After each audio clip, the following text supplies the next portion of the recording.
A second. Okay. Okay. It started. All right. You are. I'm kicking it Line. off. You're kicking it off, bro. Okay. One sec. I gotta open something up. Okay. Right, here we go.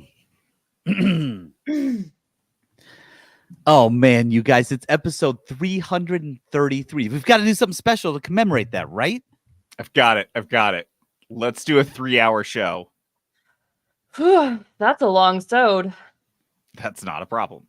We'll just get 3 energy drinks. Huh.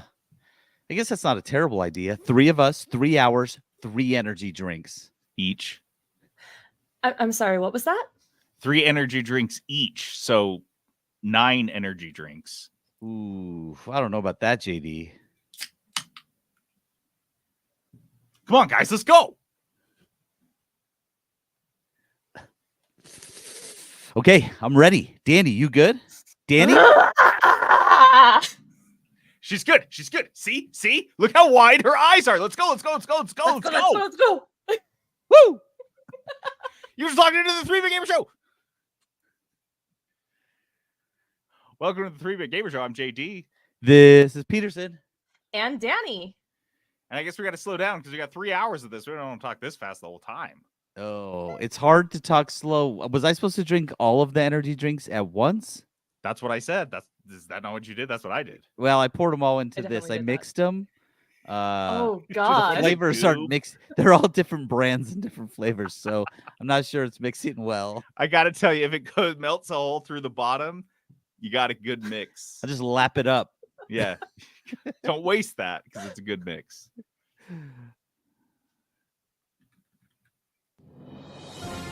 Live from the 3-Bit Gamer Show. The news. All right. Our news this week is brought to us by some cookies, Crave Cookies. They make cookies over at Crave.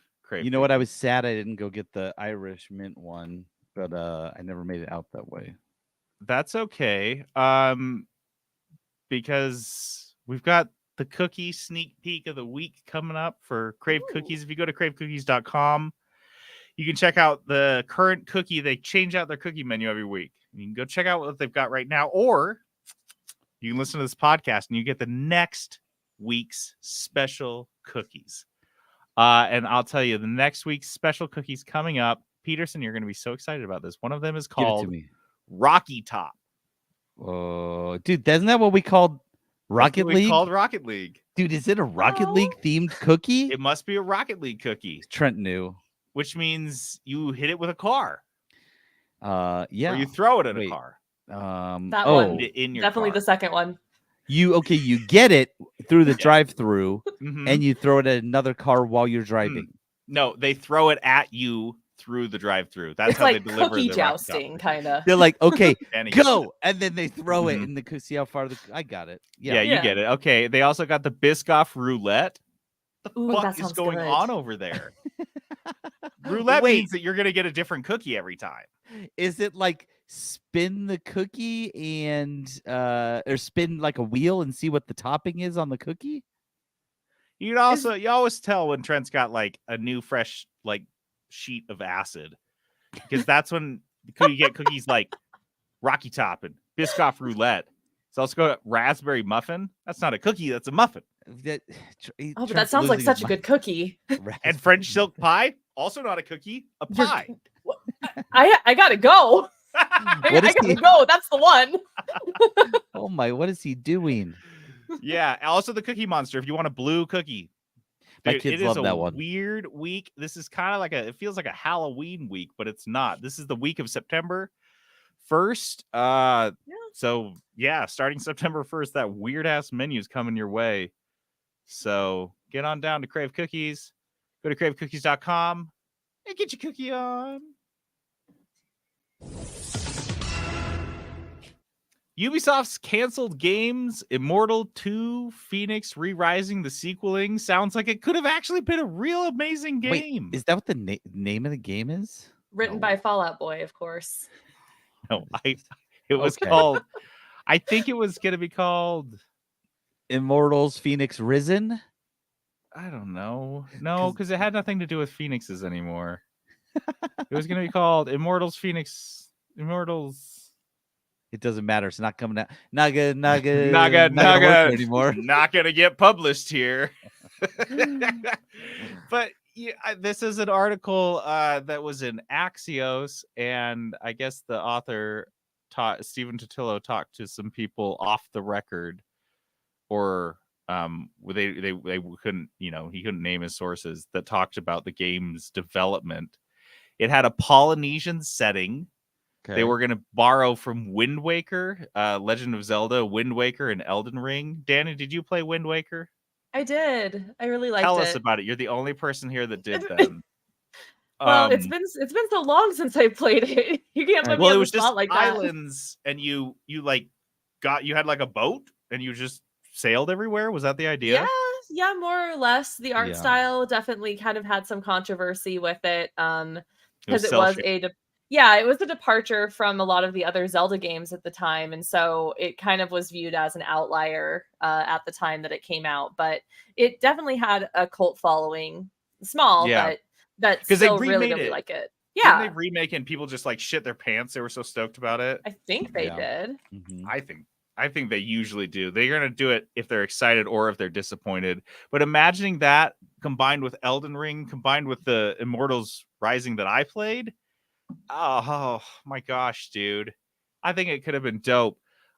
This was Ubisoft Quebec, which is, if you guys knew this, it's kind of sad. They've made two not Assassin's Creed games in the last 11 years. So since 2012, they've only made Immortals, Phoenix Rising, and South Park, the Fractured Butthole one, which I feel like kind of doesn't count because that one's like a licensed game. But I'm sure they were stoked to make something that wasn't Assassin's Creed with it. Like, not gonna happen. But nope. Back to Assassin's Creed. They're like, fucking get everyone, all hands on deck at Ubisoft Quebec, getting Assassin's Creed Red, which is the Japanese setting one. But yeah, this game, let me see. Let me just. This will make you sad. This will make you guys sad. Well, it'll make me sad because I played the looking first forward one, to it. Quote, two sources familiar with the game's development told of plans for a vast game set across a fictionalized version of the Polynesian archipelago, made primarily by Ubisoft's Quebec studio, but developed alongside Polynesian consultants. Love that. I was going to say, good luck making a Polynesian game in Canada. There's two different, so I'm glad they had somebody on board at least. There's a lot of cultural overlap, I'm certain. Why is there a moose? we made what we saw. We made what we know. You guys looked out the window. It was right there. Everywhere? Wait, you don't have mooses? What do you eat and ride to work? The player's character could curry favor with various Polynesian gods, gain elemental powers, and shapeshift, while gaining new tattoos based on the choices they made as the game's story progressed. I love tattoos. Power tattoos, Polynesian power tattoos. Are you fucking kidding me? Is this Maui? We're playing. Yeah, that's what it would be. Yeah. That would be like your character's progression. Your skill trees would be reflected in your tattoos. Oh, I love Moana. Players would be like hopping from island to island, each in a fictional version of places such as New Zealand, Tahiti, Easter Island, and Hawaii. Inspired by Polynesian concept of mana, players would have to manage how their in-game actions impacted the land around them. And the developers plan to drop a lot of helpers in favor. So the one biggest thing was with the map, they didn't want it to be like Assassin's Creed or every other game, including, Zelda is this way, where it's just like a big map. Here's all the pings of places you can go, and like you can put them on your compass and you just run straight fucking toward them in a line. And this one, they said they were going to drop a lot of helpers in favor of requiring players to search harder to figure out where to go by tracking animals, following the wind, or navigating via the position of stars in the in-game sky. We got fucking robbed here, everybody. And I'm saying that about a Ubisoft game. We got fucking robbed. Yeah, It's that's gone. This is dead.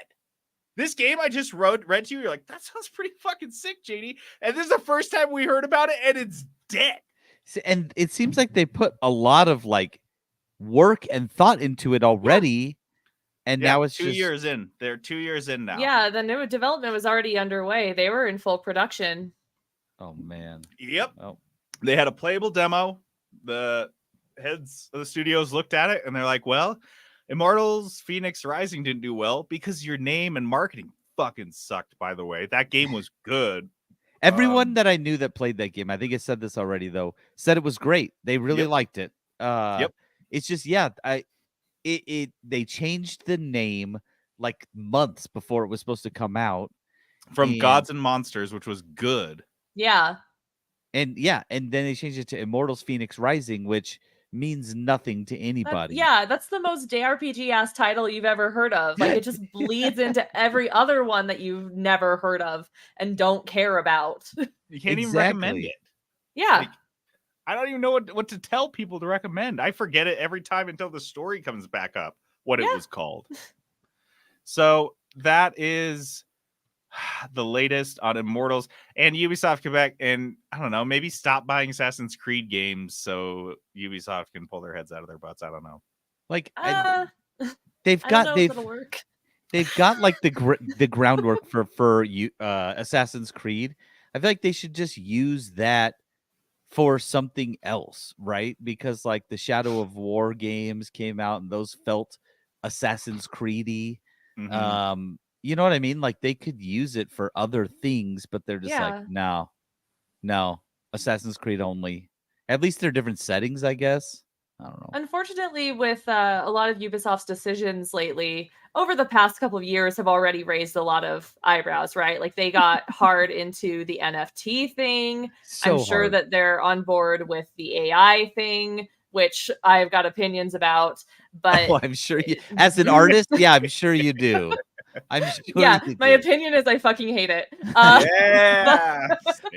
real quick side note, did you see that ruling that said you could not copyright AI art? Yes, I did. And you're like, that's a big win. That is a big win. I mean, it's just the start because the tech bros have to obsess about something, and apparently it's being a screenwriter or an artist. Oof.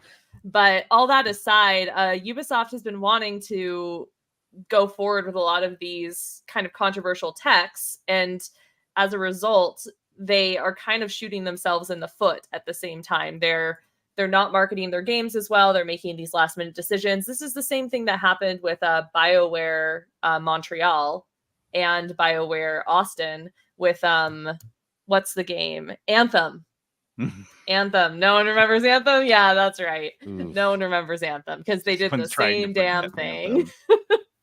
You know what's funny? Everything I was thinking while you were talking, everything is cyclical. Because when we first started this podcast, right, we were like, Ubisoft is so great. They are doing amazing things. And then about a year later, we were like, this is the worst studio out there. These guys can't get their stuff together. They're like terrible to their employees. Sexism is rampant, like terrible. And then they kind of turned it around for a minute. They were a little bit quiet for a couple of years and started releasing some decent games. And now they're going back to, what are you doing?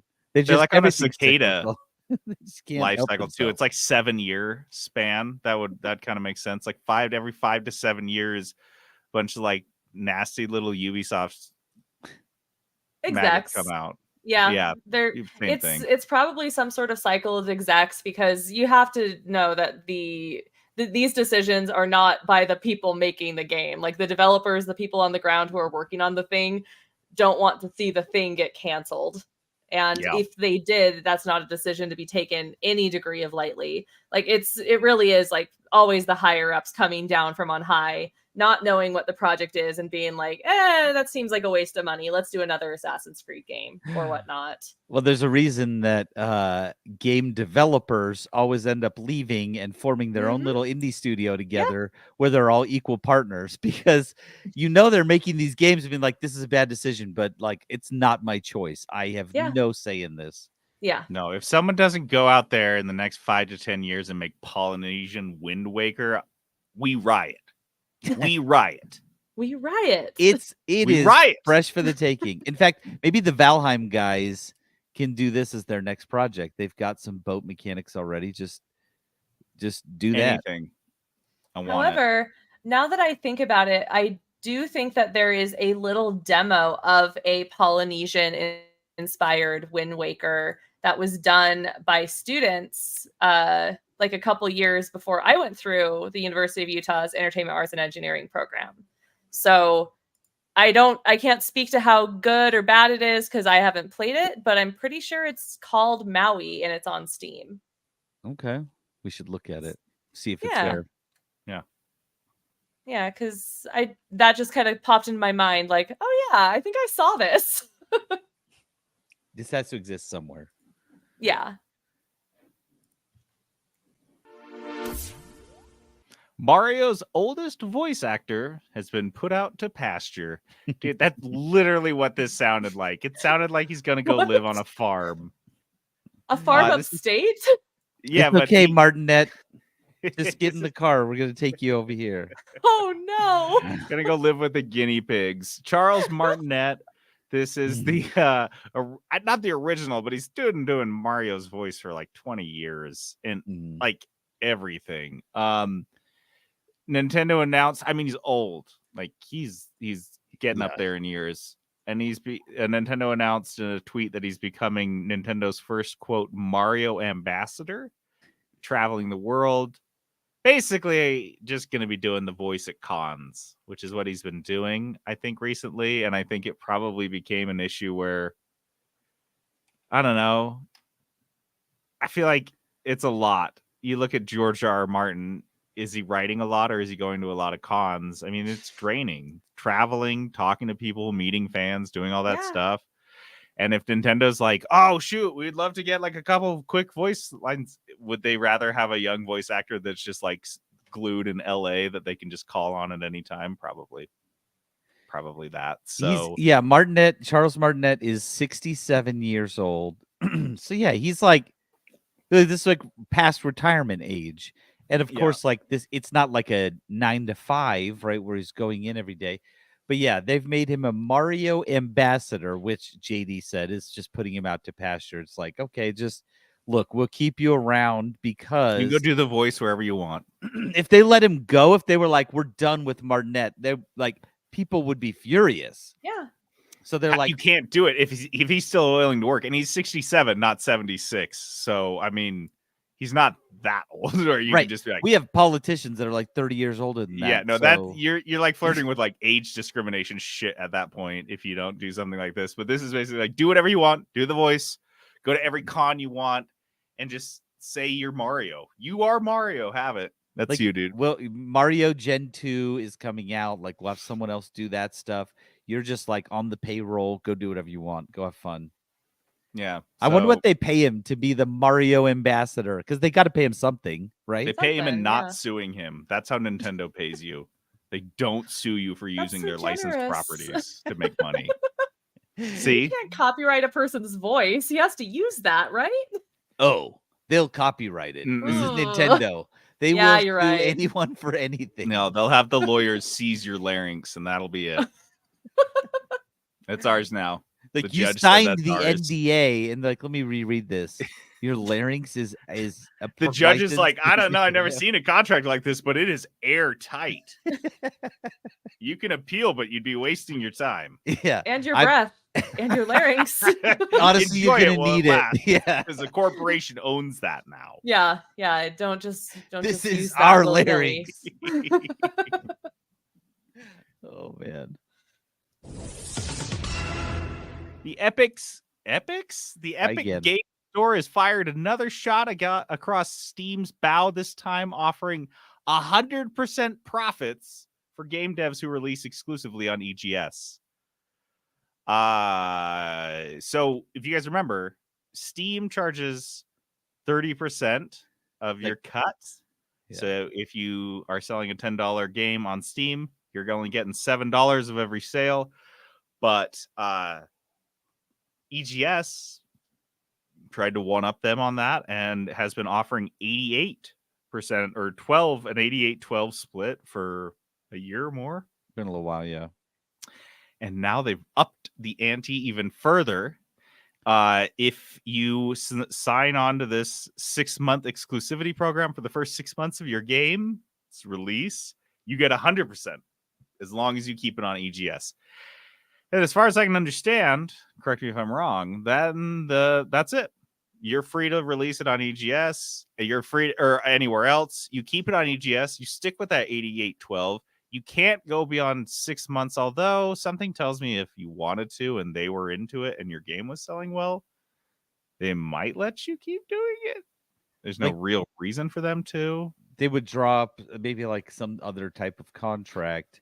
I'm sure they have that, for special games, but I think for everyone across the board, 6 months, 100%, as long as you stay on EGS, and then you're like, fuck it, I can go on Steam. For me, looking at this, I think for an indie, it's kind of like a why not thing. But Danny, I would love to hear your perspective on this as an indie dev. Yeah, so it is definitely interesting, and I could see it definitely being part of the conversation in small indie teams. The biggest hesitation, however, is kind of a double-edged sword because EGS does not have the reach that Steam does right now, with Steam being, the game marketplace. Right. So when you are in an indie, any sort of small team where your marketing is, maybe not even much of the budget, or you just don't have that reach, it becomes a question of, okay, well, we can market this as much as we are able, but if there are only, for small math numbers, say that there are 100 people on EGS and there are 1,000 on Steam. And if you're going to go after those 100 people, you might get all 100 of them, but there's 1,000 over here. So you might, you might be kind of getting more money from the 100 people if you're getting 100% of the profits, but your reach isn't as far. So, it could benefit certain teams, but it could also, that would be the argument I could see being made, is that, well, it's just not as big of a marketplace. So what will be our best bang for our buck, especially with limited marketing and limited reach. Right. And their review system, their rating system is not, it's nothing. It's almost nothing. And so it makes it hard to find a great game. So you release just a real gem. All you've got is your own marketing and word of mouth. Whereas sometimes in Steam, we just stumble across these. So that's kind of, like you said, that decision point. So I've been digging into the nitty gritties that they have posted on the FAQs for developers on this, because I was curious when Danny was talking if you could even have this listed on Steam, because if you can't and people can't even wish list it, this has no advantage, because that is a wash at best. At worst, it fucks you because you have to be on Steam at least to allow people to wish list to be able, before you publish the game, you put up your. But no, it looks like you can. It looks like you can still have it on Steam. You can have it and be you can essentially release on EGS Jan 1 and then have on Steam listed June 1 is the Steam release date. You could still promote it. You could still do all that shit, tell people to wish list on Steam. You just couldn't release it there. So I feel like it would be an interesting experiment. But basically you'd have to, if you were ready, you'd sit on your hands for 6 months and see. Is that worth 12%? Well, yeah, and the other question is, it is a gamble because you have that audience in the Epic Games Store playing your game, and I hope your game is good, because they're going to be telling the rest of the audience around the internet if your game is good. So in an ideal world, you release an absolute banger, like an awesome game, and you put it on the Epic Games Store, and you do that 6 months, and you get all that money. And then you get a second renaissance of your game coming back on the Steam release, and you get another boost, because as your game releases, if it were a graph, that number is just going to spike, and then it's going to slowly dwindle down as the game gets older. That's just a natural progression of a game release. The further you get away from the release, the less sales you're going to see, unless there is a sale or, some sort of promo. It's a little spike. Yeah, but if your game isn't or is getting more mixed reviews or the likes, you're not going to see that second spike when you put it on Steam. In fact, I'm pretty sure that's what happened with Borderlands 3. Because Borderlands 3 came out as an exclusive, I believe, on the Epic Game Store. Yeah. And then the reviews were mid. And then, no you either had people, you had people rationalizing, well, I'll wait till it's on Steam because I'm not going to go get another store like Game Launcher. And I knew a ton of people that were doing it that way. And then the reviews came in and they're like, or I'm just not going to pick it up at all. Or I just, don't buy it. Yeah. And so at that point, they straight up lost a person that would have bought it had it been on Steam. So it's a gamble. It's a gamble. That's interesting. Yeah, that's an interesting take.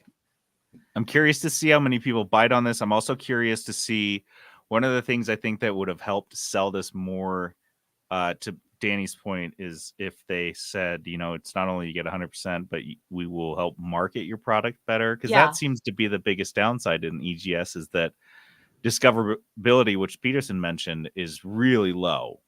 Yeah. You don't go there to find new shit. You don't go there to explore things. So they can offer developers all they want. That 12% means nothing, because 12% of 0 is still 0. Yep. Well, yeah. So I think all of this is going to be is super interesting. I wonder is there any size limitations for the game? Like if a huge AAA that everyone's looking forward to releases on EGS EGS under this exclusivity deal, that's a lot of money. Yes, I think they've considered that, though. I mean, how much was the Rocket League deal? I don't know. That got to be huge. Mm-hmm. It's got to be huge. I don't know. Like that would be interesting. It seems like this would benefit like those medium studios who have an audience, who know they're going to release a game and it's going to sell. They're going to sell a bunch of it. It seems like Streets of Rogue 2. That would be like a great one for it. This. Yeah. But like a brand new something that no one's ever heard of might struggle. That might be tough. But yeah, I don't know. Interesting. I think it's interesting. But yeah, this is just Epic Games jumping in and like keeping their hat in the ring. They have put a ton of money into making keep this doubling down. They're not letting go on this. This is it. This is the Fortnite automatic funnel, goes straight from Fortnite right into EGS. And then they just light it on fire. And they're happy to do it. An engine once a year, the engine like turns a little bit. They're like, look, it's gonna start turning on its own eventually. Just keep stuffing money into it. If you're one of those studios that's getting some of the cash that they're shoveling out your way, like you just get lucky, right? Yeah. Epic Games does have a lot of grants and stuff that they offer indie studios too. So they are really putting a lot of their effort into appealing to indies and small studios and pretty much generating people to make games for them. So it's just a question about whether they can market them enough to get some of those big bites, because otherwise, if they just go for like the AAAs or the medium companies, there's not very many. Yeah. Not very many. Yeah, and they pump out one game every 8 years if they're good. Yeah.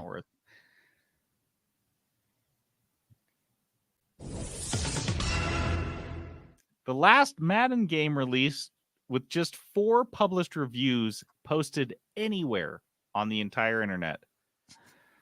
This is crazy to me. This is hilarious. And EA has just thrown off any pretense that they are making a product that they are proud of.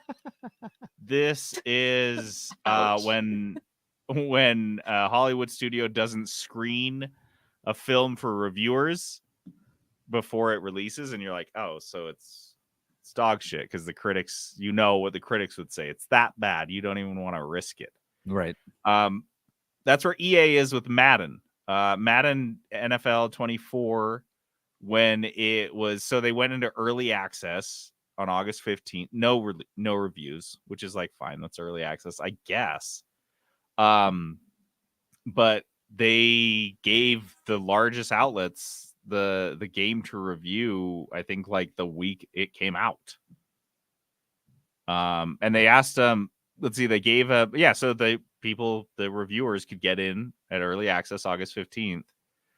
And they said, don't post any reviews till the 18th. And then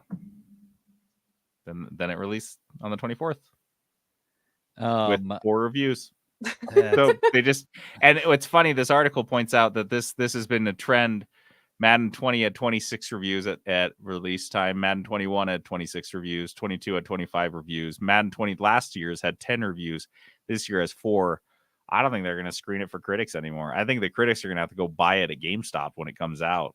Like if they want to review it, even. But it almost seems like it's not worth their time. Yeah, no, there was an article in GameSpot that was a response to this that was, what's even the point of sports game reviews? That's the title of the article. That's a good point. And it's in direct reference to Madden NFL 24. Just like, why are we doing this?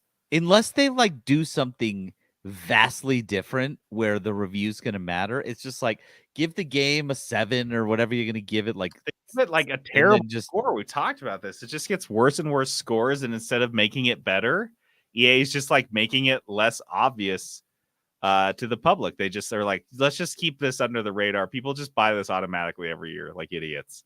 Just don't draw attention to it. This guy's mom has been buying it for him every Christmas for 8 years now. So like, that's who is just going to buy the game. It's say you like Madden one time, and that's all they know about you. All you get is Madden games the rest of your life. Dude, this is the America Online of fucking video games right now. Doesn't America Online still exist, and its entire existence is like predicated on the idea that so many people, like old ass people, never unsubscribed and they just keep dinging their credit card nonstop? Yeah. That's this. That's Madden. People, like you said, are just in autopilot. They don't know what they're buying. They're like, hey, don't rock the boat. Don't review it. Don't release it. Don't let anyone know. Let's just put out 24. Look, I play Madden games. That's what I do. I just play it. I don't even know if I like it anymore. I just play it. I just do it. I get home from work, I plug in, put on my headset, plug in my controller, put Madden in, and then I just play it. That's what I don't even. And I play the same all team the metaphors year. In Fight Club, all of those. That whole thing was made about me playing Madden. That whole fucking film, just me playing Madden. So just let me go. Just is that what it's about? That's how I play Madden. That's how I do it. Just go, wait a second. There's still a 3 under this sticky note, and they just slap your hand away. Don't look at that. No. Yeah, next year they're just gonna be sharpieing over the 5 using the same exact athlete on the cover and just like, money, please. You just draw a mustache on his face? Yeah, because he got one this year. Yeah, he grew a mustache. Or they had to pay him to grow a mustache so they could change the. That was cheaper. That was cheaper than doing literally anything else because there's only one guy left working on Madden. He just goes Control F 2024, and then he just copy pastes 2025. Yeah. Throughout the whole game code, and then he's like, he's paid $100,000 a year. That's it, and he's walks like, I had to come in for this. I had to come into work today for the first time in 360 days. And I had to do this, a lot of work. It took me 3 hours. It was pretty awful. That does sound awful. I feel for him. Sell 30 million units. All right, Danny, buckle up. You're going to love this. Okay.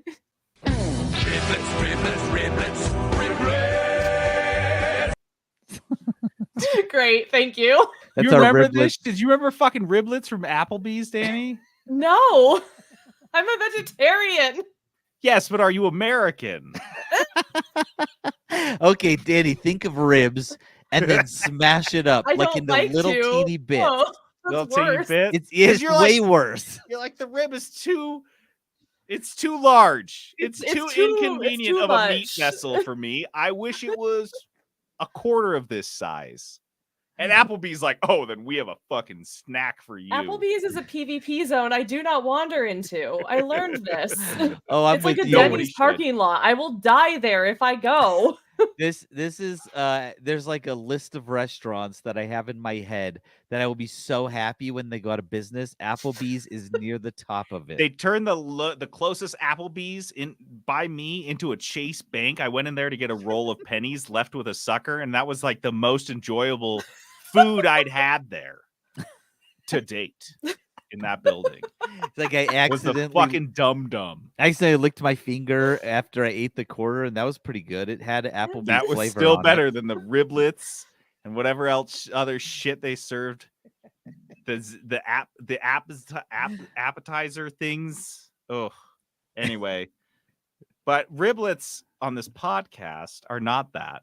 They're just little bits of news, little bites. Just little news bites. Yeah, it's not a full news story. It's just a little guy. They will not leave you Little guy. satisfied. You're Little just gonna be guy. like, ugh, why do you eat Like- so much cold, rubbery meat? Ugh. Why was that Worse bone again. sharp?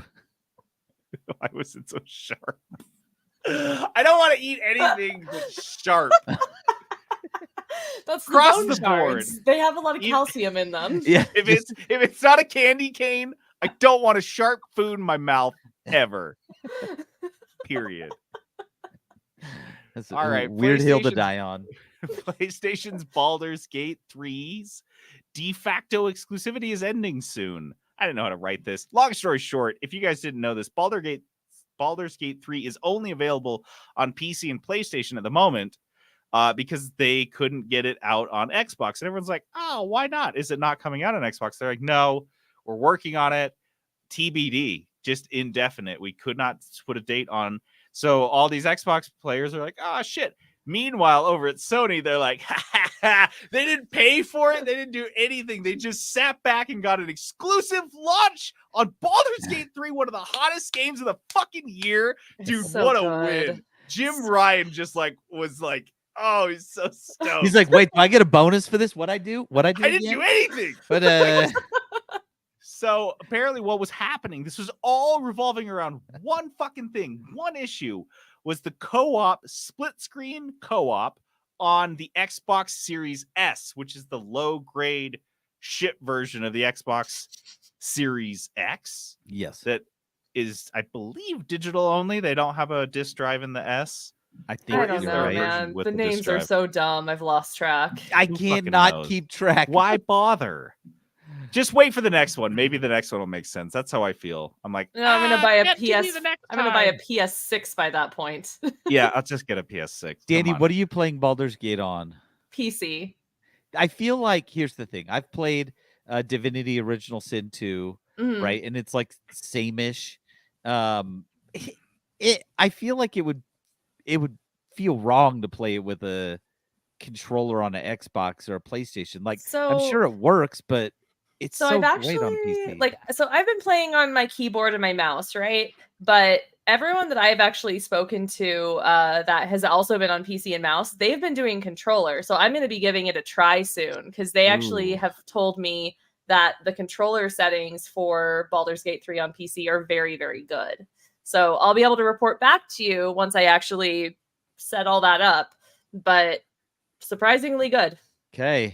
What are you worried about, Peterson? What are the keyboard settings or mouse settings that you think would not translate well? I always think, because I have buttons on my mouse, and those are the only times when I have a huge menu, like a hot bar, and I have like 10 items on it. That's the only time I wish I had my mouse. No, it's mostly the battle movement for me. So when I'm playing those, like, because it's not a grid system, but it's like a movable distance system. Okay. I like having the precision of the mouse. I do not like using. I am not precise. You've seen my thumbs, right? These are terrible things. Where? There- I can't. You see these big meaty Those little sausages smokies here? you've got that you're holding You in your can't fist. even complain. I've got like little toe thumbs, man. Oh, what is going on with you two? We have the riblets of thumbs. They're just like I hate it. They're my Your gamer thumbs down. thumbs. Get them out of the camera. Thumbs up. Jeez, like, please do not show your thumbs. We have to edit that. We're gonna have to put a Some blurry. moratorium. look- I hate you guys. Jesus.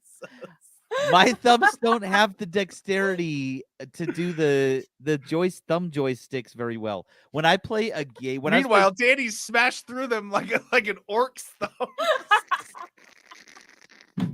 Yup. Oh. They're powerful. I win every single JD, thumb war. you're the I would never get into a thumb war. you're the Nor outlier should here, you. I would JD. kill you. With my little girly thumbs. Look at your stupid thumb. I would hate It looks Crush like a little them. baby thumb. Yeah, They're long my and thumb would eat skinny. your thumb. Mine are short, so you might be able to overtake me, but you Oh know, my God. Danny, they're your strong. thumb does look like a big toe.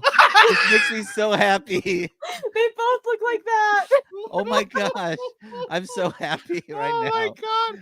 Peterson's finally found someone Everyone who's makes like fun of my hands because I can't touch these fingers together. And Why? Why can't you do that? because my hands are dumb. Look at that. Look at this. This They is look like that. if you guys are listening to the podcast, this is just a pitch for our YouTube channel because you can come see these freak ass fingers for yourself. YouTube.com/3bit gamer show. Get your freak thumbs on. 40 minutes. Go to the 40-minute section. Oh, You're gonna see some oh, thumbs. Yep, there they are. This is the best thing that's ever happened. oh. I don't know what we're talking I about. don't like it. They're called murderer's thumbs, I hear. Is that what? Mm. If you Google murderer's thumbs, that'll be in your search history forever, and it'll be these thumbs. Oh my gosh, this is so great. This made my night. I'm not kidding. Oh, these are all terrible. This guy's got like every one of his fingers. Oh, that's what look my like brother is. My brother, toes. all of his hands are, all of his He's fingers got, are like that. toe hands. Oh my goodness. He's got toe hands. I knew a guy in college who accidentally shot his thumb off Oh my in a- god. when he was like in high school. And I kid you not, they cut off his big toe off one of his feet and made it No. up. So he No. had actual big toe as his thumb. No, they did Not made up. Those with Not his made up. toes. Not made up. That's I'm Oh, 75% sure that's what happened to Danny. So I don't think that's right. some kind of accident where she does not have big toes. I fell in the convinced. ooze, guys. wood shop accident. I fell So in the good. ooze. Oh my gosh. All right, what's our next one? So, long story short, for that tangent, riblets are only supposed to be like a minute each, but you know, sometimes Sometimes you find out that your buddy has toe thumbs. and He's he's got to great. explore that. The co-op was not working on the Series S, and they said, "Fuck it, we'll just release it on the X." So, and it's going to come out on the S too. It just won't have the split screen co-op. It'll have the split screen co-op on the X. I'm like, why did it take you guys so long to work to this solution? This was stopping the whole release across the board for Xboxes, and you were like, we're going to fix it before this one weird thing for this one console when we can just turn it off. So, yeah, that's just going to be one more kick in the pants if you're an Xbox Series S owner that was conned into buying the low-grade, downgraded console. That's what you get. Apparently, it's going to come out this year, whereas before it wasn't going to come out at all. So, in the next 3 months, 4 months, if you own an Xbox, maybe you'll get to play Baldur's Gate 3. The Atari 2600 Plus is a new console that plays Atari 2600 and 7800 cartridges. Costs $130. So it Comes with a looks CX40 like the old joystick. one. Looks Yeah. exactly the same way. Same specifications as the original. It also comes with a 10-in-1 game cartridge featuring some of Atari's most famous games: Adventure, Combat, Dodge 'em, Haunted House, Maze Craze, Missile Command, Real Sports, Volleyball, Surround, Video Pinball, and Yarz's Revenge. And you can play your old Yars. Atari carts if you have them, or if you dug some out of landfill in New Mexico. You can just plug them into this thing; it'll work. I don't know. This is $130 for 10 games essentially on the Atari. Who has Like if you were an old Atari, carts? if you were an Atari fan, like back in the day, right? This might be interesting. I actually know some people But- who have a bunch of Atari cartridges. But they I know do I they do. know the Atari? What? Do they not have an Atari though? They just have the carts? They do have an Atari. I don't know how well Yeah. it works. I think the difference is this one probably plugs into your TV easier. Possibly, yeah. And it probably looks a little better. It reminds me of the fact that I have a Game Boy, and I keep seeing that really cool. God, I can't remember, the name's eluding me now. But they have that like really cool backwards compatible console that you can play all Game Boy and Game Boy Advance games. It's got the Ooh. backlit screen. The Game Analog. Boy SP? No, I think it's called Analog. Control console. Yeah, Analog, ANALOGUE. Yeah. And they have the Analog Pocket, Danny, if you're Googling. They also have the Super NT, which is the Super Nintendo, and then they have the Mega Drive, so you could play. So they essentially are doing this as a third party, and they are gorgeous. And that's what I would be way more likely to get, is something like this than just like an exact replica of the Atari. Yeah, Danny, isn't that an Analog? But at the same time, like, I still haven't gotten it, pulled the trigger on it, because I'm like, do I actually want to go back and play these old Game Boy games? Would I rather play them emulated on Steam or Good Old Games? I still have my Game Boy SP that made me really cool when I was in 6th grade, and I'm kind of sticking to that. Yeah, and when I played that Harry Potter game for Dice of Destiny, I busted out my old Game Boy. I did not think, like, oh, I'll just go get a fancy one. So interesting. Atari 2600, if you're into it, it's $130. Also, BioWare's firing 50 people. Here we go. This the news came in a blog post from Gary McKay, BioWare general manager. Wait, I didn't read it yet. Does he say do less with more or do more with less? He does actually say something very similar to that. Play bingo? They do always you want to say like bullshit video game dev PR bingo? Yeah. Because this guy hits it all in this quote. He really does. To meet the needs of our upcoming projects, continue to hold ourselves to the highest standard of quality, and ensure BioWare can continue to thrive in an industry that's rapidly evolving, we must shift toward more agile and more focused studio.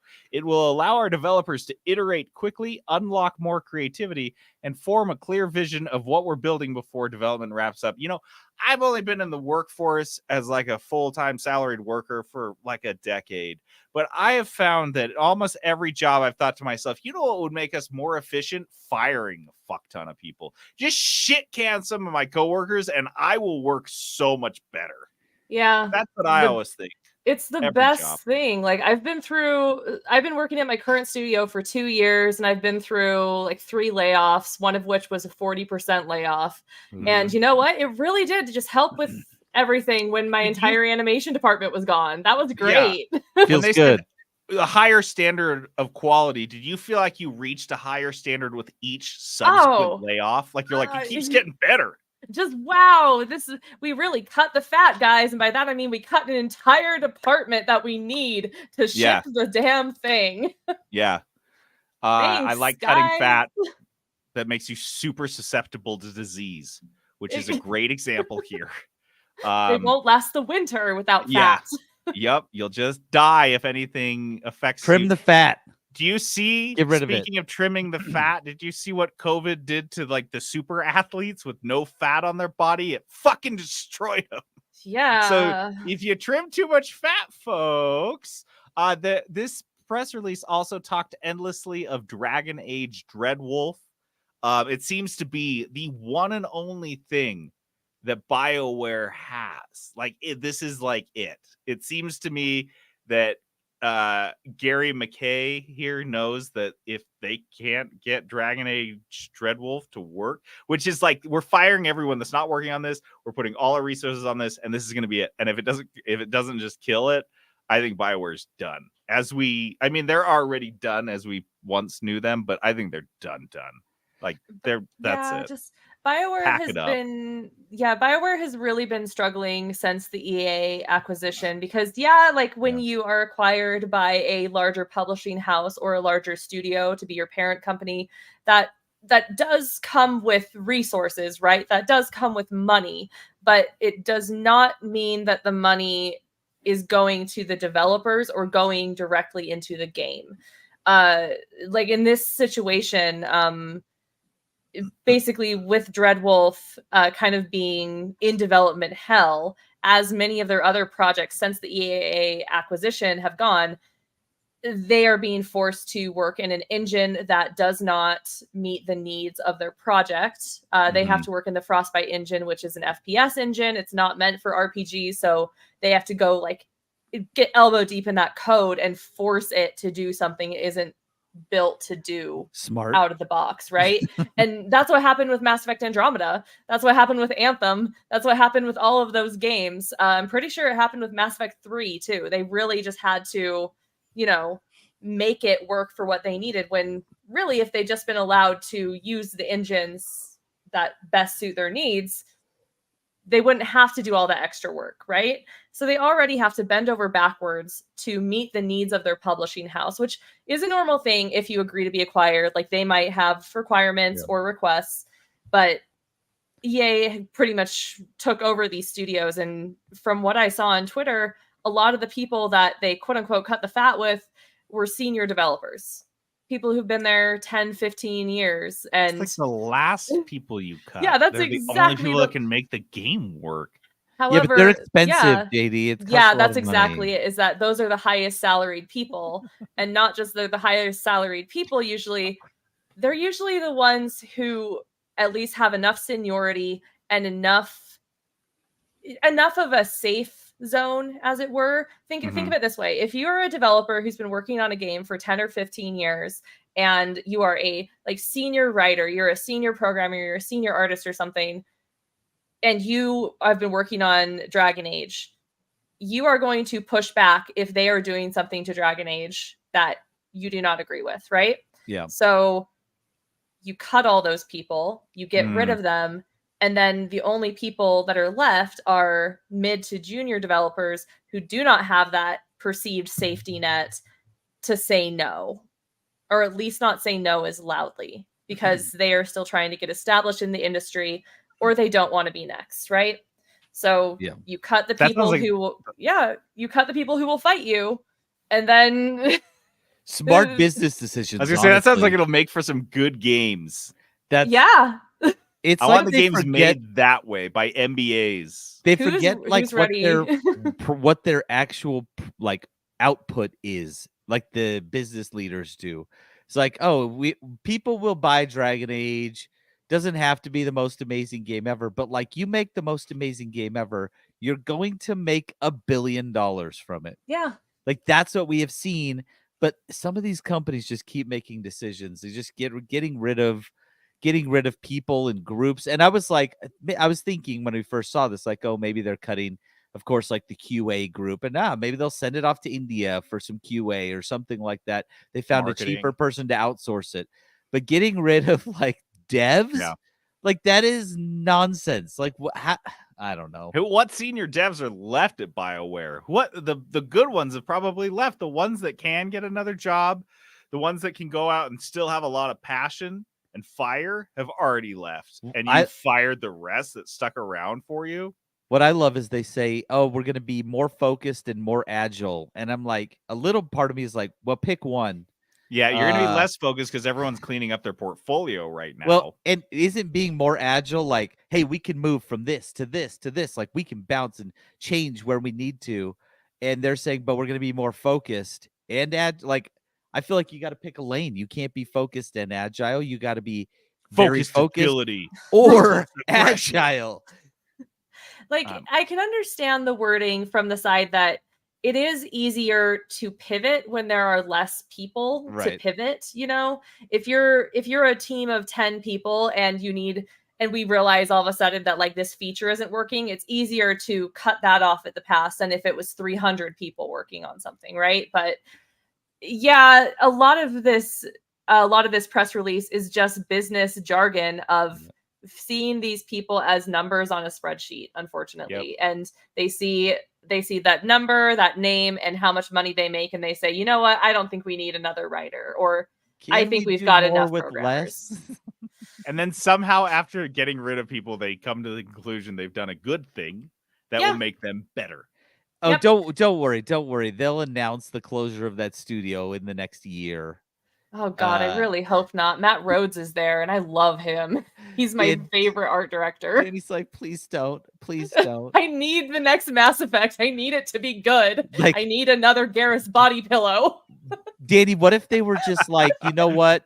BioWare's the studio is just done. Mass Effect Dragon Age gone. Like, those are in history now.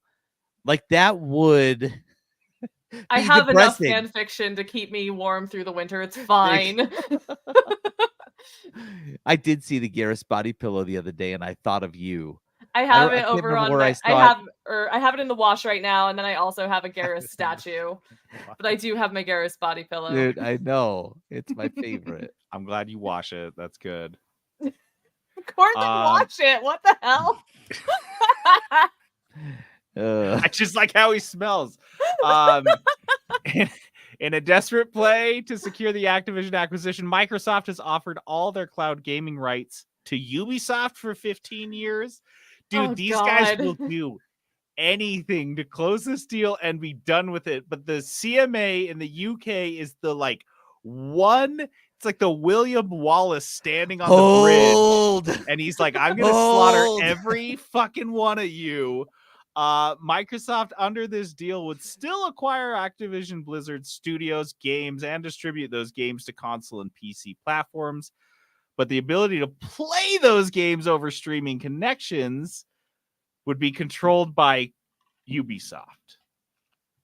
It makes no sense to me. I'm trying to make this is like, no, officer, I know you said I can't have this firearm, but my neighbor and a guy that I'm not really good friends with said he'd look after the gun for me. It's totally fine. He's just gonna keep it in his shed. Like, there's no problem. I'm not gonna just sneakily go over there and just get it and just keep it myself, and you're never gonna fucking do anything about it. It's fine. The CMA was the last time they did this was when they're like, we'll put Call of Duty on PlayStation for 10 years. Come on, can we do it now? The CMA is like, no. I don't know what's up their butt, because every other government organization just greenlit this, took their bribe, and moved on. Yeah, took their money and moved. Yeah, they took their political donations. You can literally look at the politicians and how many Congress people have taken donations from Microsoft, and you're like, oh well, okay, yeah, that makes. There's a little spike about a year ago. I don't know what that was all about. Shocker, but for some reason in the UK, the CMA, the check didn't clear. I don't know. The Coke didn't show up. Whatever was supposed to happen didn't happen. And I can see the UK people being like, okay, say that's a good enough deal. We'll let we'll let you buy them, and then the Ubisoft thing will happen. Then what next? And Microsoft's like, we're gonna buy Ubisoft. Yeah, exactly. Well, we're back where we started. It's gonna come up again when we buy Ubisoft. Oh, what a disaster. Yuck. Also, over across the pond, a London jury has ruled against the kid who hacked Rockstar and stole that info leaked that information on GTA 6. This is 18-year-old Arian Kurtaj. He's part of the Lapsus group, the hacking group that was hacking all sorts of shit the last couple of years. This is actually a pretty funny timeline. Apparently, the kid is not being prosecuted, or he's not being held in trial or something, because he has autism. And when you read this, the timeline, you're like, oh yeah, that tracks. So he hacks a telecom company, BT and EE, is arrested for this, and then he's released. Within the same day, he hacks NVIDIA. He's like, I gotta. He can't help himself. I just got done. I'm feeling like I got it. So he gets rearrested. He gets arrested again. And then rival hackers dox him. And so the police come and get him, and they're like, okay, we're going to put you in protective custody because all these hackers, all this shit's happening to you. And you're a 17-year-old kid. Yeah. with your social skills are not all there. So we're going to put you in a hotel. We're going to put you in a safe room. And he's like, okay, cool. And they're like, don't get on the internet, right? And he's like, yeah. They're like, No. no Why hacking. would And I he's do like, that? okay. He's like, okay. They're like, okay, well, I don't think you have anything. He gets an Amazon Fire Stick in this hotel room. And can't that's help how he himself. hacked into GTA 6. That's how he hacked into Rockstar, was using the Amazon Fire Stick. He It protected cannot help himself. He's like, I gotta. And I was like, how did you fucking figure? The cops are like, I'm not even mad. I'm just impressed. Like, what the fuck? Stop hacking. This is like literally that scene in Hackers, the 1996 film. Yeah, where, like, yeah, you yeah. can't even use a touch tone phone. And your brain is like, a touch tone phone? How are you going to hack with this? Well, guess what? 18-year-old Arian Kurtaj can hack with literally anything. And you can't stop him. Like, You have to if put he those has kitten his mittens fingers on him. free and there's technology around him, not unlike a supervillain, he will start fucking hacking shit. Part of me is like, okay, you know how like some people with autism have like they do like stimming behaviors. Yeah. Mhm. Like, is this his? He's just like, Yes, I gotta He just hack. hacks I gotta shit. hack. He can't stop. Shit. I gotta get into information systems. Do and I not gotta use the release it, internet. and I gotta do start not. mocking And he's them. like, gotta do it. Can't stop it. Gotta do it. why am I not hacking something right What do now? I need to hack now? Whatever. I heard something about GTA 6. Let's look at that. So yeah, he was, and This the best guy part is he's doing Kind of these- awesome to me. It was so awesome. He's releasing these, and he's like just joking about it, and he's mocking people. So it's like you're getting arrested and charged with crimes while you keep committing the crimes and showing like the opposite of remorse for these crimes, and just like how awesome, and you're bragging to your friends about it, and then your friends are like trying to get you in trouble or killed, and you're just like, I can't, I gotta keep going. So when you guys are like, who's hacking Rockstar? Who gets these things? Now we have a little bit more insight into who's doing this stuff. British kid with a fire It's stick. the kids. He's he It's the can't kids, you stop it. guys. It's always the kids. And the last thing we've got here is the Amazon Fallout series has a location and a release year. Oh no. That doesn't It's sound next good. year though, so it's a whole 12-month 2024. window we can look forward to. This is set in location is in Los Angeles in Vault 33. That means this will be set in the world of the first on Fallout 1, 2, and a little bit New Vegas. So they'll have like the New California Republic and all that shit. I'm very excited for this. I think it could be awesome. I think it could be really good. It also could be terrible, but Amazon has a pretty decent track record-ish, kind of. They're not bad. Not bad, not terrible. Lord of the Rings was like, all right. It was fine. The Last of Us was like amazing. And Twisted Metal was like, all right. But Invincible was like really good. Yeah. And The Boys is like really solid. Yeah. I don't know if you've seen the controversy about this tweet or this image in the tweet, but a lot of people think that image was it created by an AI and AI art because they like deeper looking into it and they're seeing like these weird anomalies. So like, why is there a tree coming out of that little building? If you go and look online, people have pinpointed it. So people are a little bit mad. They're like, why can't they just pay a real artist to do this? If you look at the tree after the word true, it's just coming out of the middle of the road. Mhm. Yeah. Now that you say that, I wish you hadn't said that. So there is. Why are there just like buildings in the side of the mountain that are just coming out of the mountain there above his arm? What No. are those? What is that? Is those just buildings? So there's a This little is bit of very controversy AI. with this. We'll see. I don't know, but come on, like it's this. I almost feel like you wouldn't even had to pay an artist that much. They would have been so stoked make to make this, like, they could have paid an artist like a good amount. It would be nothing out of like their pockets, right? This would be nothing. This to a company like Amazon, this is nothing. I mean, look at the very first car, the red car, which is the front of the car, which is the front of the car. The back is the front.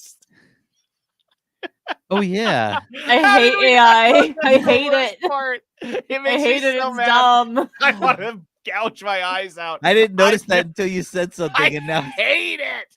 I hate it. Dude, I love the AI art is so shitty. I think that's my favorite part. it's so easy to spot, and people are like, oh, it's getting better. I'm like, no, It's not. people are It's getting not. stupider, and people want to get fooled, but it's always going to be shit. It's fed by garbage, and now it's feeding itself. I love that for it. It's just cannibalizing itself in the best way And possible. have you seen people that are like deliberately trying to feed them shit so they like just don't work? Yeah. Yeah, that's what I want to start doing. That's the new Those are cyberpunk heroes. thing. Yeah, they are the heroes. All right, that's it. All right. Kudos. Kudos. Kudos. Kudos is our positivity segment. We like to shout out some cool things that we like. Peterson, I've got one. This is a you want to start? Yes, this is an anti-kudos. It's a good, but also a negative, and it's actually towards JD. Oh, so this is like an anti-hero, not like a negative kudos. Yeah, This isn't a Taylor kudos. Swift. because I watched a movie that JD recommended to me, and it was great. Was it Waterworld? It No. was fucking Waterworld. It with better be Kevin Waterworld. Costner, That movie's wasn't always it? good. Plus, I've seen that movie probably more than you have.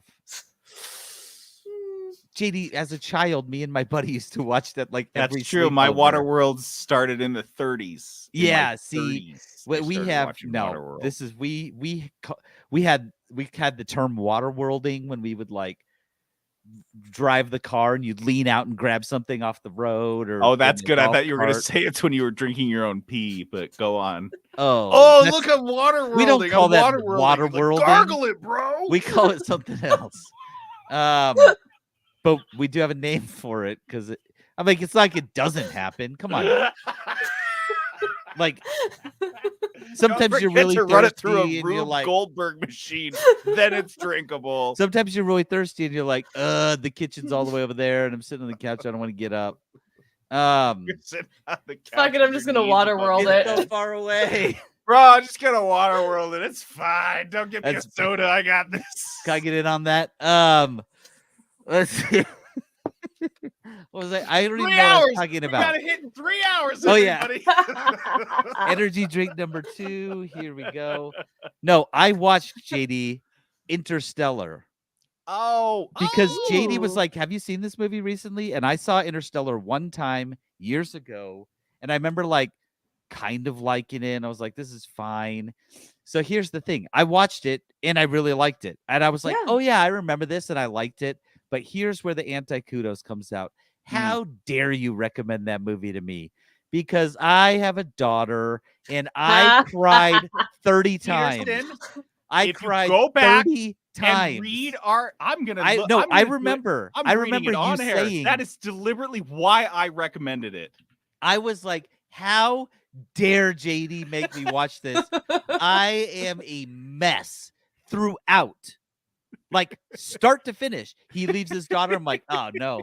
And then like he's gone in space, and I'm like, I can't handle this. She sends his the message finally. I'm losing it. The end, I was like, I can't watch any of this. No, How dare you? no. So this is a It's- kudos for the movie, anti-kudos for JD, because that was honestly kind of inappropriate. You I should wish not have I made me could have watch that. sat on the couch and just cried with you. I wish I could have been there for that because you were who I thought of when I watched that scene where his robot is like, dude, she's a little girl, like it's way back in the past, and you're just like, who cares? You gave her a watch. Like, how do you know she's gonna keep that watch?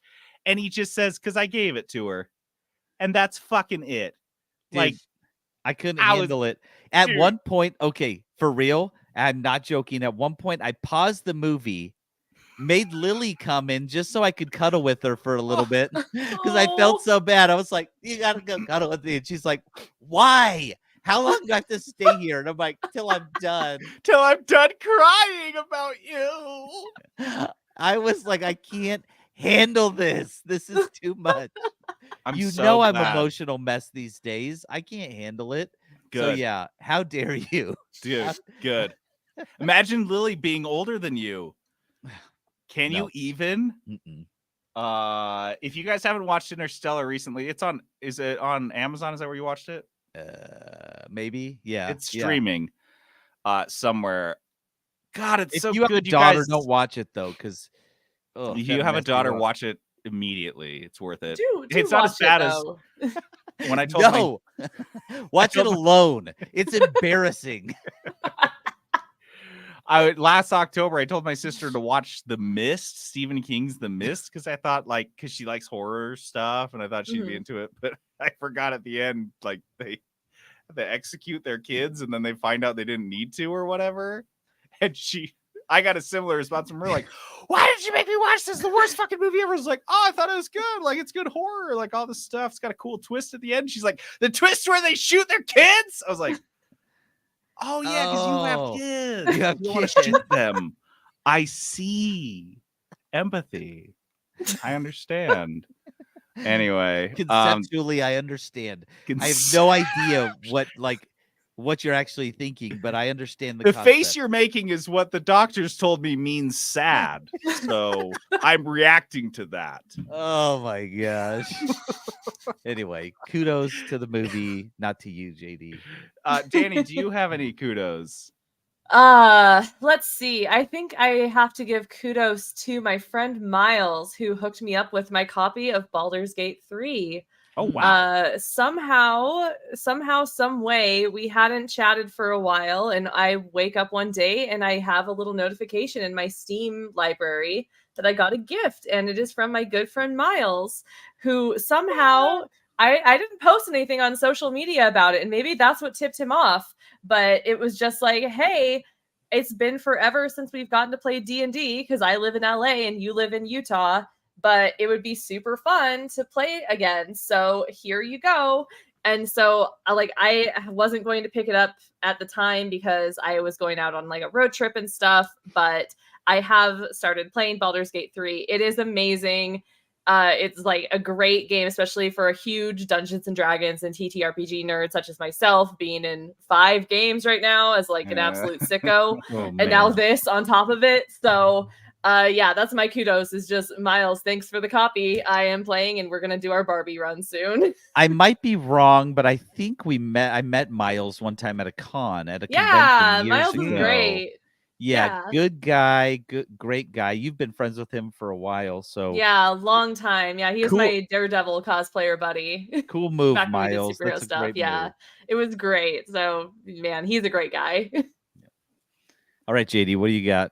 I have a kudos very briefly for an electrician. I know that seems silly, but I thought we have local listeners here in Salt Lake and in Utah, and I have a local electrician if you need an electrician, just like that. It's called the company's Golden Electric. The owner, purveyor, whatever, his name is Billy, and he named it after his dog, which is a golden retriever. Oh, that's kind of like that. Yeah, that's I was like, I like this guy. He's just great. He was super professional. He came and gave me a quote, and I was telling him how I wanted to install. I don't have any outdoor outlets in the front of my house, so if I want to use a power tool in my front yard, I'm running a 100-foot extension cord and then plugging a 25-foot extension cord into it just to be able to use it.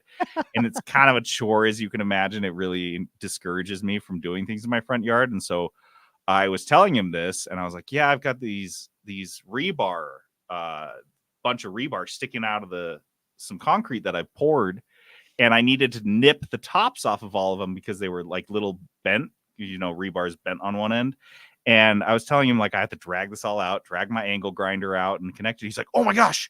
And this is during the bid. I've paid this guy $0. I have hired him not at all. I haven't accepted the bid. And he's like, I've got a battery powered angle grinder. Do you want to borrow it? Is that weird? I was like, what? He's like, that's weird. I don't want to make you feel uncomfortable. That's probably weird. I'm being weird, right? He's like, I'll just do it for you right now. I was like, what? And this guy, in this hot heat, it's 95 degrees in my front yard, and he takes his cool little angle grinder out and saws the tips off of 20 pieces of the rebar for me. Just cause. Of course, I hired him, obviously. He came back and did amazing work with that outlet and a couple others in my garage, one inside. It's just, if you need an electrician, I know that was what my first thought was where do I even start? What do I do?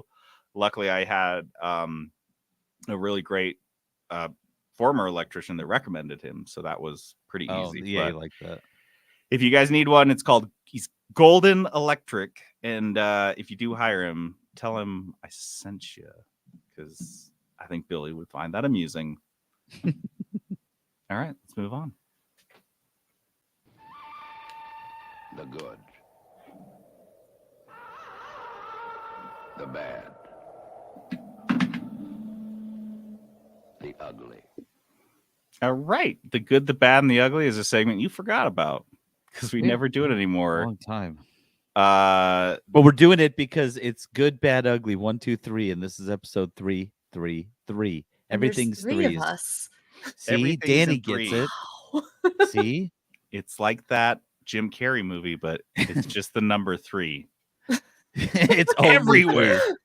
I see it everywhere I go. There's 3 of us in this podcast. Wow. Whoa. Anyway, Danny Good, the has bad, and the 3 ugly. toes on her hand. This is good, bad, the ugly is we talk about the good, bad, and ugly aspects of an element of gaming. And this week, because I thought this is very prescient, Peterson pointed out that it is very relevant to stuff going on. But I just thought because we're doing a 90-minute podcast, a 3-hour podcast, whatever, let's do the good, the bad, and ugly of really long video games. There's a lot of long Baldur's Gate. Baldur's Gate sounds 3 like is huge. if you wanted to play and see almost everything in Baldur's Gate, you would have to play for 2,000 years, and do 50 different games. Okay, and let's see there's- how long to beat. Let's see. Because So, isn't there like a million branch? Isn't it like Divinity where there's just like a million branching There's a bunch of storylines and stuff stuff? you can do, and there's a and lot of decisions. reading. It says the main story is 44.5 hours, which isn't that bad. But if you do the side quests, main and side quests, is 85 hours. Completionist run is 116 hours. That's a big game. And that's just with like one character following like one storyline, Mhm. right? And that's probably not you playing it as a crew, like split screen, right? Uh-huh. If you've played those, you can play Yeah. with another person. That takes longer. Have you done that, Danny? I haven't done it yet. Miles and I are going to do a Barbie run with all our barbarians, and we have not started it yet. I've only played about 5 hours of the game so far, and 3 of that was character creator because I'm me. So I've Same. still got a long ways to go. Same. I spend so much time in my character creation in some games. I just can't not. I don't know what it is. And then that's like what I do that night. Yeah, I'm like, okay, yeah. I made my character. I guess I'll play tomorrow. I Yeah, gotta say, when you said Barbie run, I'm a little disappointed you weren't just making super glam characters. Oh, we Barbie and are. Ken? They're just Oh. also barbarians. Oh, so it's like Barbie Barbarian. Okay. Barbie, yeah, a Barbie run. All right. I like it again. I like it that it's not He's just back short for in. barbarian. We I have good appreciate that. ideas. Yeah. Okay. Sorry. I should have assumed that. Pink barbarians. So what? Yeah. It's, What other long barbarians games, wear Peterson? pink. You mentioned another one. Starfield is supposed to be very long. Meaty. And I put in probably 100 hours in Zelda. Haven't beat it yet. I mean, that's my thing. That's on me. I've put like 20 hours into my Dice of Destiny game, which I'll review tomorrow. I put 50 into Koromon. What the Like, fuck was that? I don't know what's going on lately, but yeah, there's a lot of big games out there. I mean, even Harry Potter, Hogwarts Legacy, we played, and that took quite a while to go through. At least the way I was playing it, took a long time. Fucking So Merlin it's- Trials. Did you beat it though? You beat it. yeah, I beat the game. You Yeah, beat for it, yeah. sure. Anyway, So we can do this grab bag style, or we can go down the list. What do you guys? You want to just go free grab a bag form? or just do good, bad, ugly. Let's do it in order. Yeah. What are the goods? Okay, let's start with the goods. So what's a good thing about a long game? Since I just mentioned Koromon, I'll go briefly because one thing that jumped out to that game that I knew it was just like while I was doing it, I was like, I must love this game, is grinding. If you're going out of your way to voluntarily go in this, it's a Danny, I don't know if you know, this is like a monster collector character, Yeah, creature collector game. And so I'm like willingly walking through the grass in circles, battling just random wild Koromon over and over again. And I did not need to do this to beat the game. I beat the game, the final boss, like handily. It was easy. And because I was doing this, and I was like, why are you doing this? I was like, because I like it. I fucking like it. So when I find myself grinding willingly in a very long game, that's good for me, because you've made the loop or whatever. I mean, even if you think about Skyrim, if you're killing dragons or looking for dragon bones, you're grinding dragons. That's fucking fun. Like, it's like you're going and hunting them down. So if you found a good, fun grinding activity in a long game, I love that. Also, I like, we've all played a bunch of short little indie games that you can beat in a few hours. Relatively short games. When you play a long game, if you actually beat it, which I don't always play them to completion, it's so much more satisfying to like get that win to end the game and finish it off. Whereas like I play some of these little games that I played for Dice of Destiny where I'll beat it in 6 to 8 hours. And I'm just like, okay, there we go. Finished it. And like, I enjoyed it, had a good time, but like, it was like, all right, now what am I going to play? But you beat a long game and I'm like, sit back and I'm like, I'm going to take a little break now. I'm done. I'm going to be done for a little bit. Yeah, I'm going to do something else now. Can't look at the screen anymore. Yeah, so it's really satisfying though, almost like watching a TV series and finishing a series. It's just kind of, you sit back and you're like, that was great. I loved it, and you're gonna wait a minute to start a new one. Yeah. Like, something I really like about long form games is how when you're in the meat of that game, when you're past the tutorial, you're not near the end yet, how you're just kind of, you're able to fall into step with that game more so than you really can with a short form game. You begin to find what your habits are in the game, the things that really just make it a fulfilling experience for you. Like, I took a trip out to Philly and Chicago to visit a friend and go get a tattoo. And my friend had Zelda on their Switch the whole time. And they were in that middle spot. And it was just really, really fun to watch what their habits were and like what things made the game fun for them, that kind of just became commonplace things of, okay, well, I figured out that if I come across a Korok right now, I'm going to put down a flag, but I'm not going to deal with it. And they just move on. So those little habits and those little things that just kind of fall into step and become part of your process in the game are the parts I really like about long form stuff. That is a much more difficult thing to establish if the game is going to be over in 6 hours. I also think another good thing is, like, I think the beginnings of a lot of these games are sometimes the funnest part. So like, I'm thinking long games like RimWorld. I've started that game. I've never finished a run of RimWorld. That's me with Streets of Rage or Streets of Rogue. Streets of Rogue. I've started RimWorld. Fallout. I don't even know how many times. At least 10. And I'm fine with it. Like, I love the beginning of it and like setting up and getting situated. And then it kind of gets situated. And I'm like, all right. Yeah, that was great. That was fun. Okay. And like, I had a good time getting there. So sometimes, the beginnings of these games are just some of the best part of the game. And like we talked last week, JD, like when you go to an area that's too early where you're not supposed to be there in like an RPG, you just get wasted. Sometimes the beginning of the games is fun when you're kind of weak still. And it's really challenging. And you're like, wow, each fight feels like a real fight to the death. Whereas like, so you get late in the game, right? And it's like, I'm God mode. I can destroy anything whenever I want. Which is also kind of fun, especially when you fight the bosses. If you're role playing in your head, that can be fun. Where you're just like, how dare you talk to me? I Fireball. Fireball. Level 3 Rattata. I'm going to kill you. Fireball. It isn't just red mist. Dare you? I do like that when I'm like God mode in a game. I know I'm near the end, and I'm like, every little challenge is like, you shouldn't have come here. Like, this is going to be bad for you, and like, you're just kind of in that mode. Anyways, now, do you have others? To Danny's point, I really liked the it made me think of when you were talking about your friend playing Zelda, and kind of getting into that groove. Made me think about Valheim Because Yeah. for me, because Valheim was so long, and I think a lot of these survival type games can be really long because you take your time, you do it at your own pace. Mhm.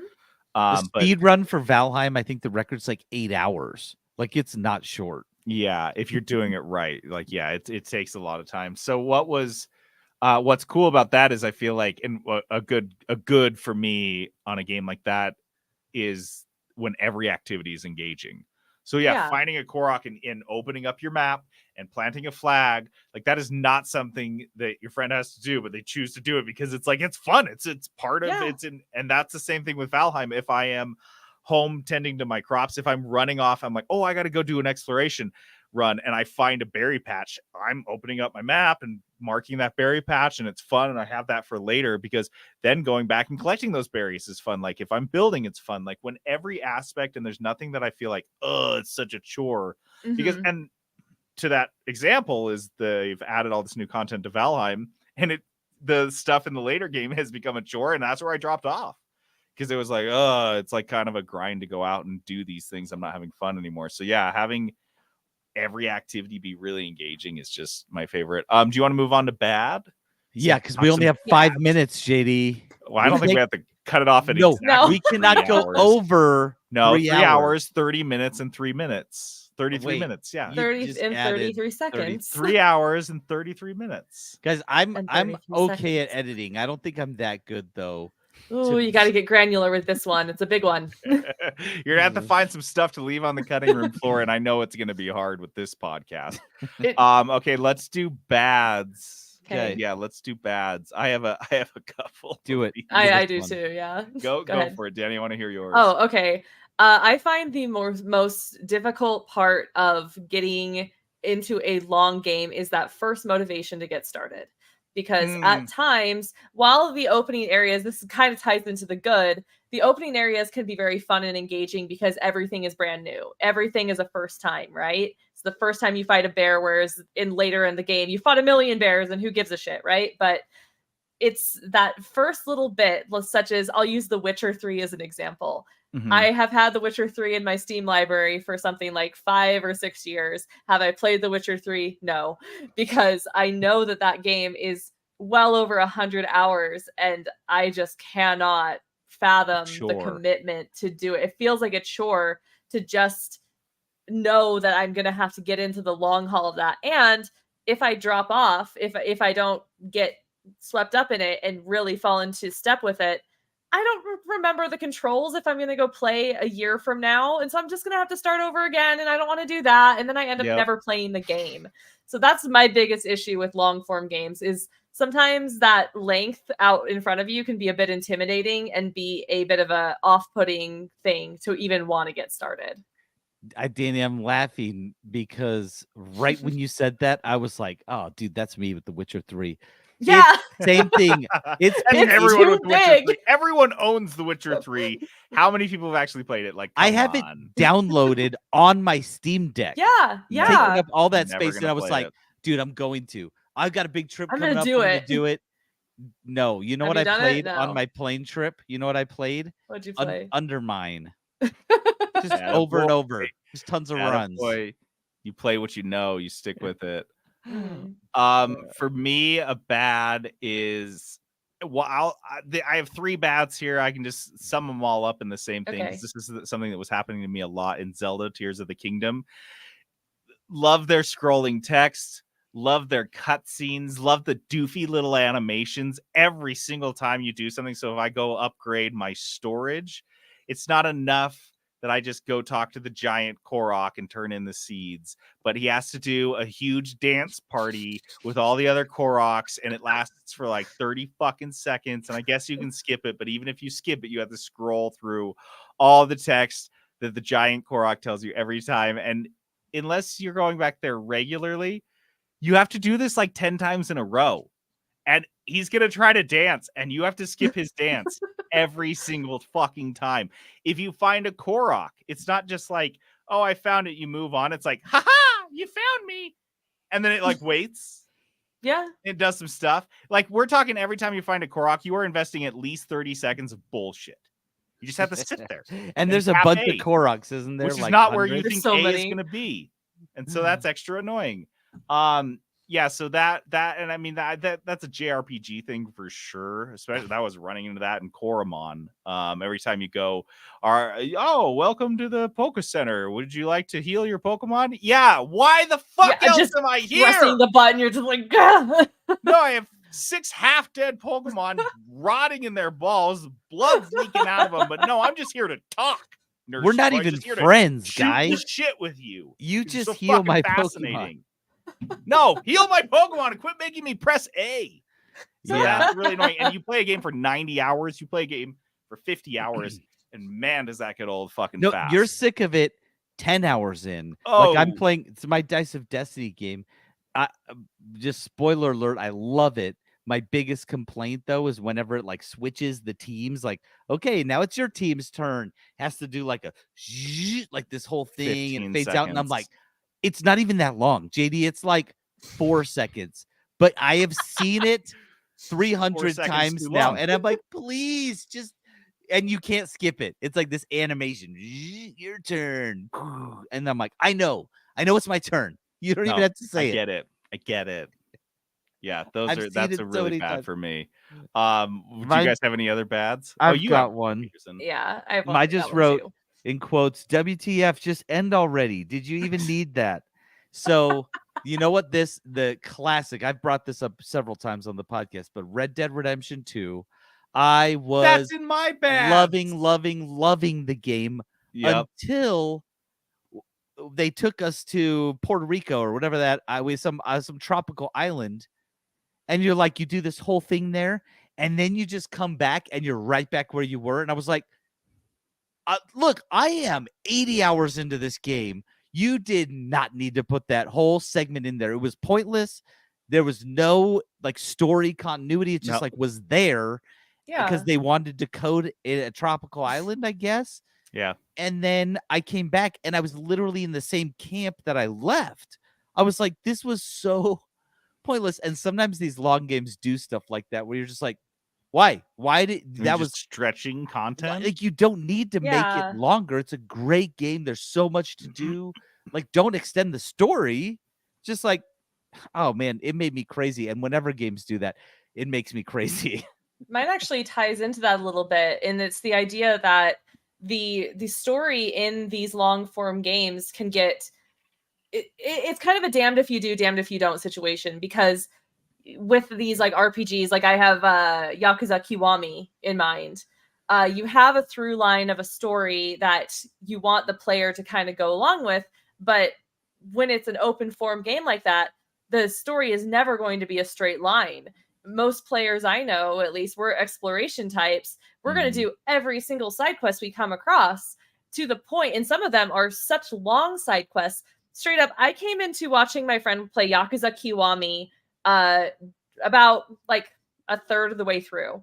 Kiryu, one of the protagonists, was working on a real estate game, like a real estate simulator game, where he bought up a bunch of properties and stuff around this part of Japan, and that was like what the game was on his side. And then if you went over to Majima, he was doing a cabaret management game. Oh my gosh. To the point that I was watching my friend manage a cabaret, and I was so invested in the cabaret, right?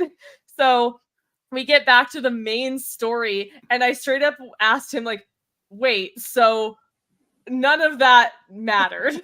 None of that was the game. He's like, why are we fighting a man on a motorcycle with a golf club in the sewers? I thought we were managing the best cabaret in Japan. Cabaret situation. Like, no, I was much more invested in the cabaret situation. I don't give a shit about this guy in the sewers. I want to go back and see who they're dating. We own a cabaret. We like, own we a should cabaret. never go to down the here. sewers. I'm a man with an eye patch and I own a cabaret. I have success. Why am I here?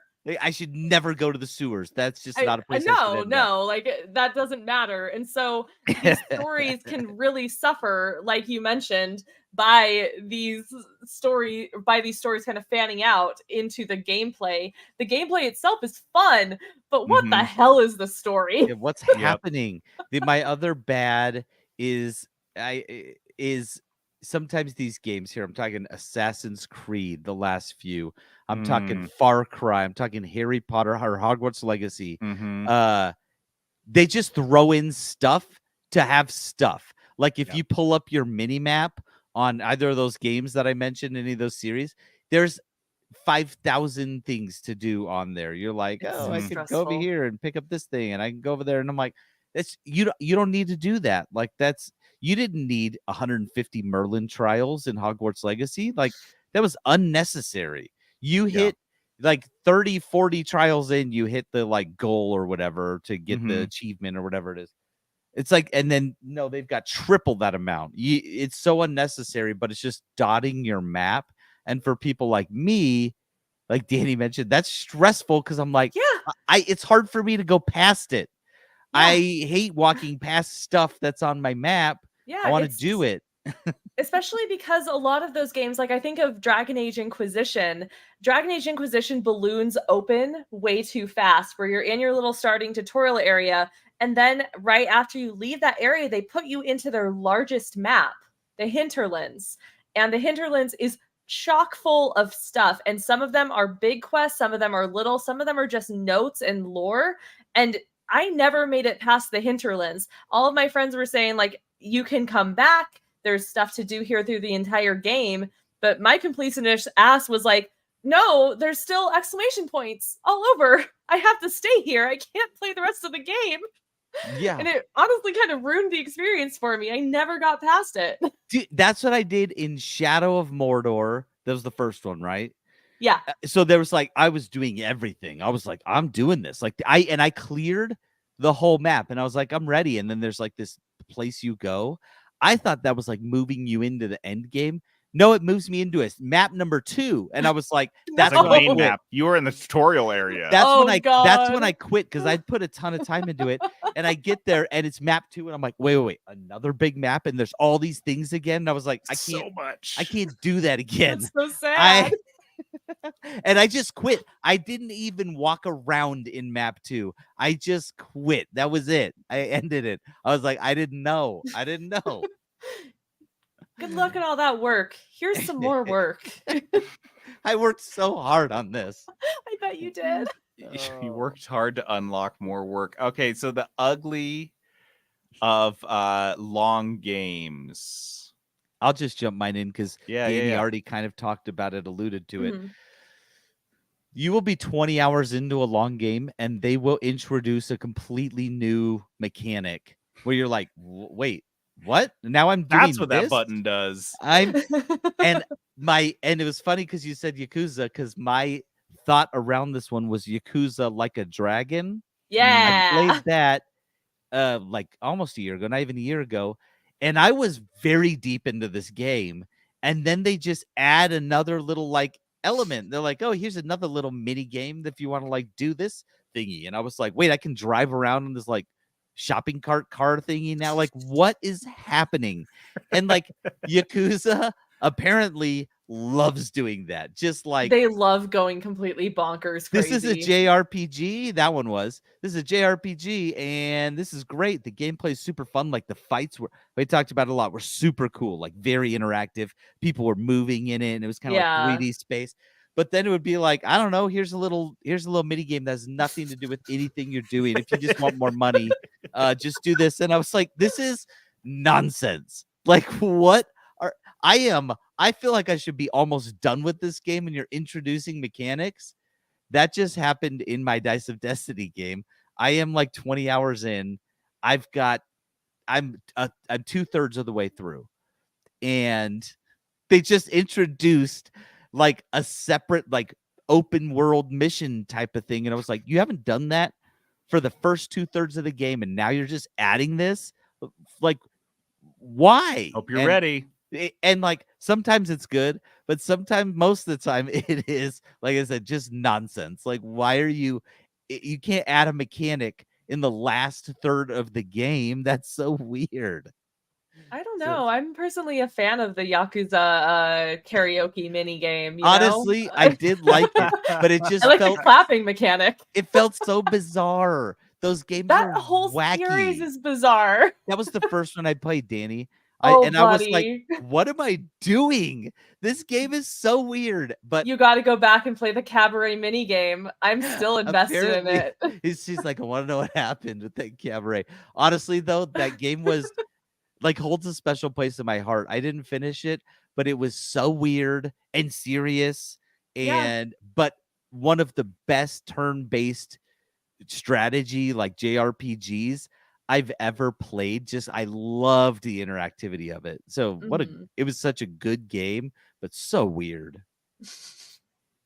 I have an ugly. I think that I don't know. I went straight to Skyrim on this one, but when you've beaten the game and you still want to play a little bit, and there's good end game quests, like really good end game quests, and that's for me, it's a good. But when they become repetitive, and you realize it's just the same one, that's what happened with Skyrim. When I was like, oh man, there's like these thieves guild things and these assassins quests, and you'd go do the side quests you'd see on your board, and you'd be like, oh, okay, cool, and you go do it, and then you get another one delivered, and you'd be like, oh, another one, cool, and then it's the same fucking thing. Like, oh, that's less fun. I mean, you're not expecting the world because you've already played, Skyrim for 200 hours and you've exploited everything, but you're like, this would be nice.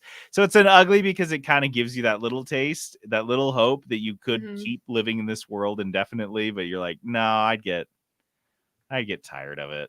When I played Oblivion, I did everything before I finished the game. Every side quest, I was the head of all the guilds. Yeah. Right? Nice. I did Gotta it all. be. Yep. And then I was like, oh shoot, there's an expansion came out. It was Shivering Isles, I think it was. And I was like, I'm gonna down, and so you use the same character, and I was like, well, I'm already too good for like the expansion. I'd already done everything. I was too good. So the expansion just felt empty, even though it was supposed to be good. It just felt lame because I was like already too good. I'd done everything in the main story. So it's just this one little thing.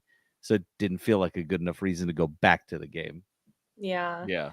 Mine kind of plays with both of those points a bit, and it's another kind of dual-pronged one where it can be a good thing, it can be a bad thing, but sometimes longer form games aren't quite sure where to pull their punches and where to go balls to the wall, right? So I'm going to use Resident Evil 8 as an example here. Even though it's not a super, super long game, it is a game that felt like it marketed and put most of its power into the Dimitrescu castle, with the vampire Dami Mommy and all that. And it was great. However, all of the content after it, while still solid, is significantly shorter and feels significantly more truncated and less baked, as it were, to the point where they put their flashbang right there at the beginning to pull the player in, which is a solid choice. But then it's just everything after it just didn't live up to that first initial bang. Yeah. Which, as a game developer, it makes a bit of sense because significantly more players are going to play the opening act of your game than the ones who are going to complete the game. So you want to get as many people through that section to try and get them through the rest of the game so you have a completionist rating. But if the content in the latter 2/3 of your game doesn't hold up to that first half, the problem is it's that you also get that like recency bias. So like, say you play the last 2/3, like your memory of the game is going to be like, yeah, like I for some reason I just don't remember loving it. You know what I mean? Even though people be like, mid. That first part, you were like, oh yeah, that was awesome, but like, why don't I love that game? And that's why, because it falls flat a little bit.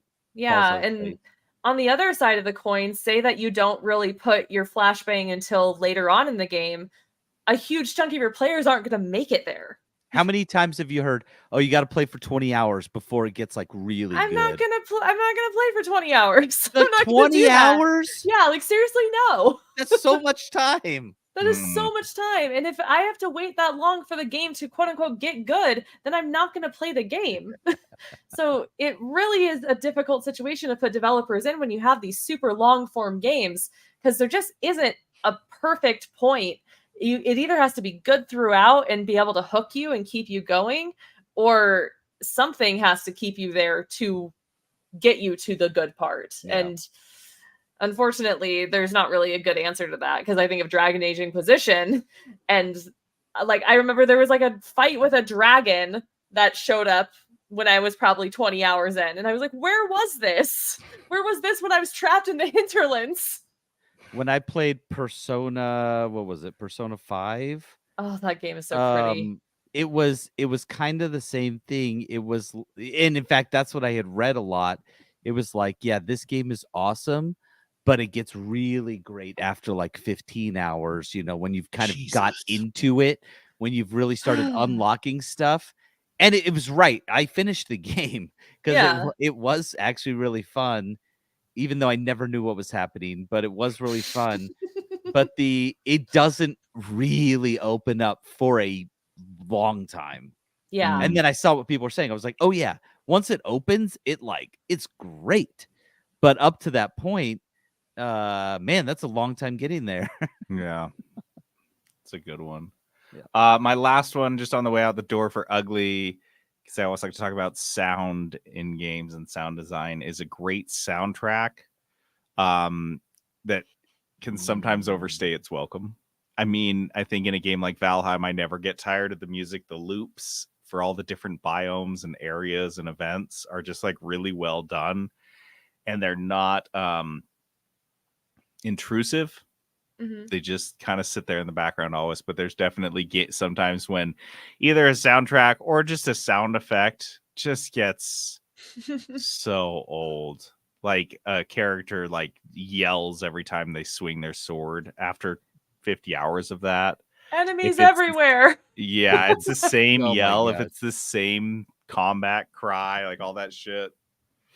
Ooh, that can get old real fast. So Mhm. in Omega Strikers, which I've played a lot of at this point, I guess every time, like after every match, every set, there's a player of the set who did the best, and then it plays that character's theme music. Well, it's often the same few players that are just really OP. Mhm. I didn't even know that happened because I had disabled the music immediately. But my buddies would be like, "Oh, we got to hear Amy's music again," and I'm like, "What are you talking about?" Didn't You and turning realize. off music in games. I drives me told you, nuts. if they blast it in my ears That's fair. right away, then I am very likely to just shut it off, especially in a game like that. I'm like, Yep. I don't need to hear it. I'll just put on my own music, right? That's fair. Anyway, You're going to end up doing that for Baldur's Gate 3, especially with those Oh, no. 5 hours of character creator. It's an earworm, and it'll get in there, and you'll Oh, be listening to no. her sing for a long time. Oh no! I don't like Oh that. no! Do you guys have any more for Ugly, or are we good to move along? We're good. I'm good. All right. Okay, so this is where we're stopping.